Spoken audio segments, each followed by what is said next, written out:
Alors, on vous présente le cas d'une jeune fille de 10 ans qui est venue consulter pour des palpitations. Donc, à l'examen, on trouvait un examen cardiaque qui montre un souffle systolique au foyer pulmonaire qui a été diagnostiqué au début pour un rétrécissement pulmonaire. Donc, en faisant l'échographie cardiaque, on a redressé le diagnostic et on a retenu une communication interauriculaire type ostium secundum, large, avec un hyperdébit pulmonaire. Donc, après avoir vérifié l'absence d'un retour veineux pulmonaire anormal par un scanner pulmonaire thoracique, donc on a pris la décision collégiale avec nos amis cardiologues interventionnels pour une fermeture percutanée. La procédure commence par une ponction de la veine fémorale. Une sonde MP est introduite pour franchir la communication interauriculaire.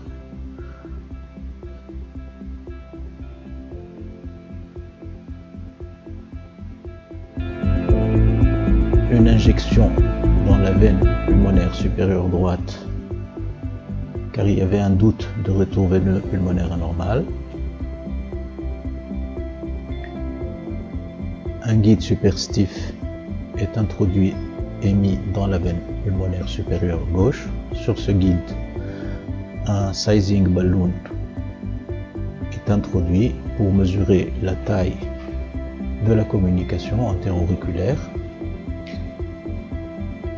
Le ballon est gonflé jusqu'à l'arrêt du flux au Doppler.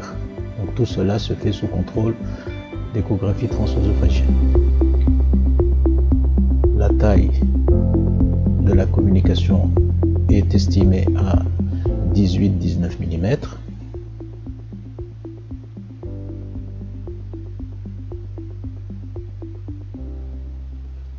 Une gaine 12F est introduite à travers la veine fémorale et placée dans l'oreillette gauche.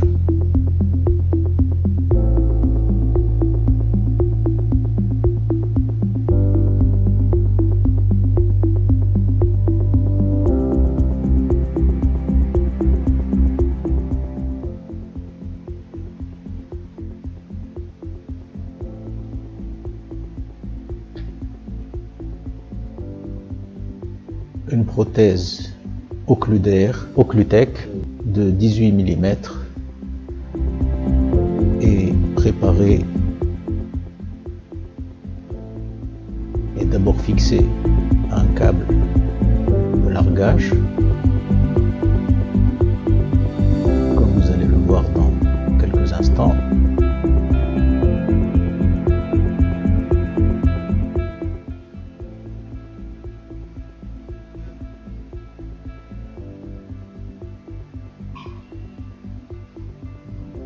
Donc la prothèse est fixée au câble. Ce câble a la particularité de contrôler, de maintenir la prothèse, mais dispose d'une flexibilité très intéressante, car la prothèse prend sa position définitive avant d'être libérée.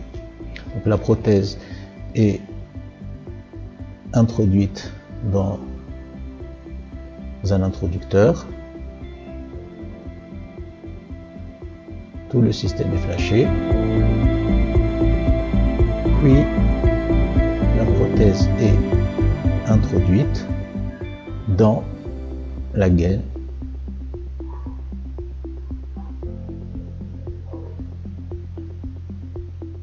Le disque gauche est libéré dans l'oreillette gauche, la gaine est rétractée, libération du disque droit, vérification de la bonne position de la prothèse à l'échographie transœsophagienne, injection de produits de contraste et libération de la prothèse qui reste en place. La procédure est ainsi terminée.